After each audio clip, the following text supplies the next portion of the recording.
Hey everyone, welcome to Therapy Unveiled, an opportunity to talk about what happens behind the closed doors of therapy.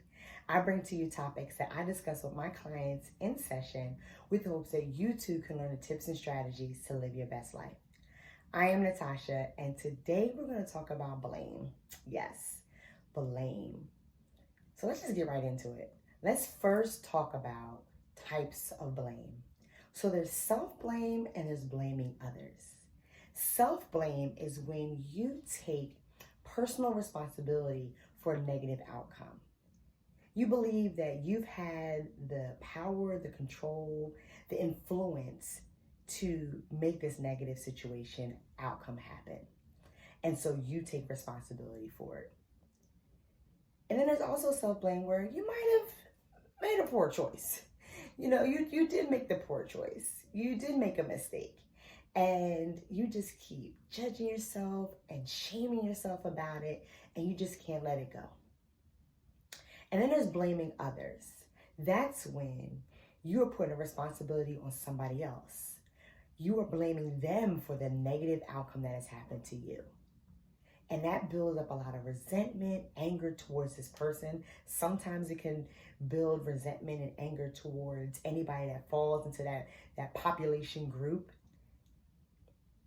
And so we're going to talk about how blame can impact our lives, how it can make us feel stuck, give us feelings of hopelessness, feel out of control, cause different emotions like anger, resentment, shame, dissatisfaction.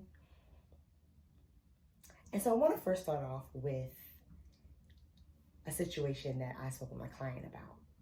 And we've been focusing on shame for a few sessions. And the shame was connected to the blame as well.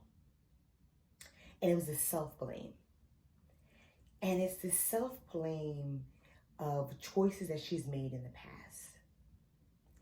And because she's made these past choices, it has caused some tension in her relationship. Mind you, these choices that were made years ago, about 3-4 years ago. But yet, it's still impacting her relationship because her partner is struggling with letting it go and moving forward. But also because she's struggling with letting it go and moving forward. She continues to blame herself for her actions, feeling shameful that she wasn't honest, feeling shameful that she did lie. And now that self-blame is causing her to look at herself as unworthy, as needing constant validation that she is the person who she thought she was or is. And so we've been working through this blaming where she is not able to let it go because she now sees herself differently.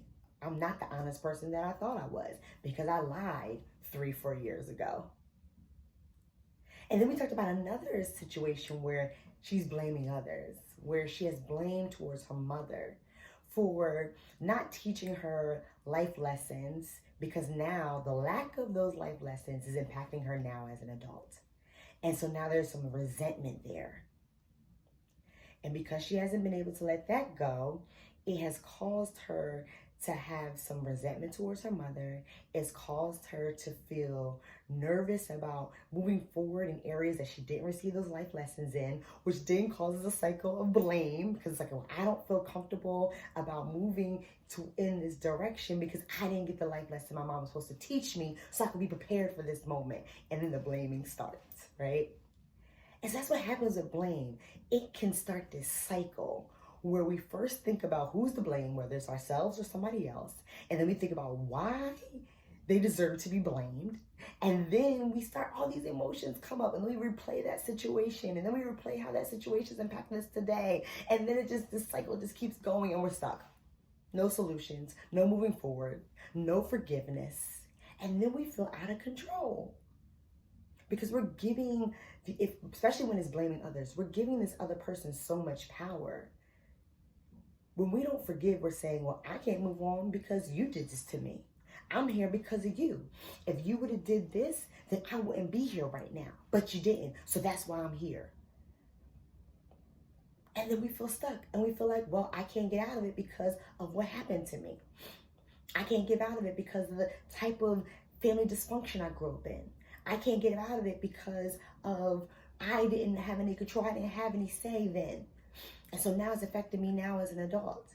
When really now you have so much more power now. And forgiveness, letting go, allows you to take back that power. Because when we have anger and resentment, when we have shame on ourselves, it's hard to move forward. Because we're replaying this past situation over and over again. And before we know it, our past situation is now part of our present and is influencing our future. And so I'm challenging you to think about if you are blaming someone right now, if you are blaming yourself right now, if you have done so in the past and how that has impacted you for where you are right now. Are you at a place where you feel stuck because of something that has happened to you in your past? And if you feel stuck, think about, is there some shame and blame attached to that? So I know you're like, okay, Natasha, I recognize there's some blaming going on in my life. And we're going to declare right now that the blaming stops today. Self-blame stops today. Blaming others stops today. And let me tell you how. First thing you should do is write down what are the advantages of my blaming statements and my blaming attitude, and what are the disadvantages. And let me tell you why this is important. Because you've been holding on to this blame for a reason. There's something you're getting out of it. Maybe it's like tat for tat. You hurt me, so I'm going to hurt you by not forgiving you. This person doesn't deserve my forgiveness. What he or she did to me, they don't deserve to be forgiven, right? So there's that tat for tat. That's that revenge, getting even. You hurt me, I'm going to hurt you. So it feels good, right? Because it's like I'm able to, that's when you feel you're in control. I can control the situation by not forgiving you. But what really is happening is you're still giving that person a whole lot more control, because anytime you think of that person, anytime you think of the situation, it brings up all these feelings that's keeping you stuck. That's preventing you from moving forward. That's preventing you from feeling free from the situation. Or if it's self-blame, right? Some disadvantages you could be experiencing and that is how you perceive yourself. You may not feel like you have any worth anymore. You may feel like your worth and your value has lessened because of a past situation that you've been involved in, or a past decision you made. Or you might be blaming yourself for something you really have no responsibility over. You were a kid. You didn't know what you were doing. You were doing the best that you could, for example. Or you had no say in that situation. So how could it be your fault? But in your mind, you're saying, you could have did better. If you would have did this, this wouldn't have happened. Why didn't you think about doing that? You should have made this choice. That's what you're saying to yourself. So some judging and shaming. I can't believe you made that decision. I can't believe you did that. Now, I deserve to be treated this way. Nobody's going to think of me any higher. So really think about, what are the advantages and the disadvantages that you're experiencing? And then really review, really reflect on that list. And think about how this blaming is helping and hurting you. More than likely, you're going to have more disadvantages than advantages. Recognize that and think about, what is the mindset that has been created through these blaming statements? Through this past experience, what type of self-talk is happening to you on a daily basis? What kind of daily messaging are you having? And is it serving you well?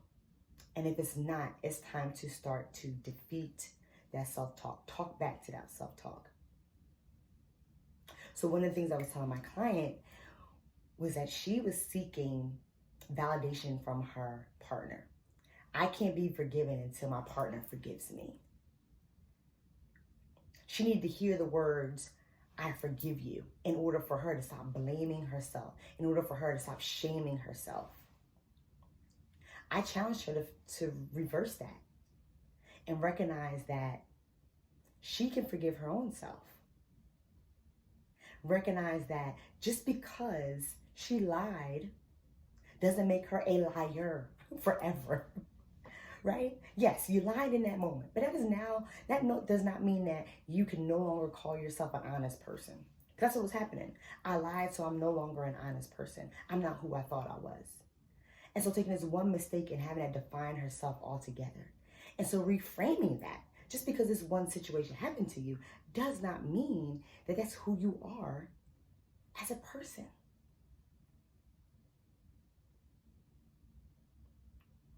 And so start paying attention to the daily messaging and start flipping it so that you are able to let go, free yourself from this blame so you can move forward, and so that your past can stay in the past, and instead of it coming with you as baggage, it is coming with you in a sense of growth and development, where you're able to learn from those mistakes, from that experience, and evolve from it and do better and be better because of it.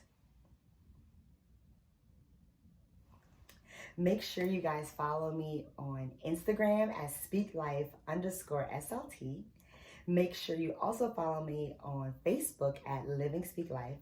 Check out my website, speaklifetransformation.com. Make sure you subscribe to my YouTube channel, Speak Life Transformation.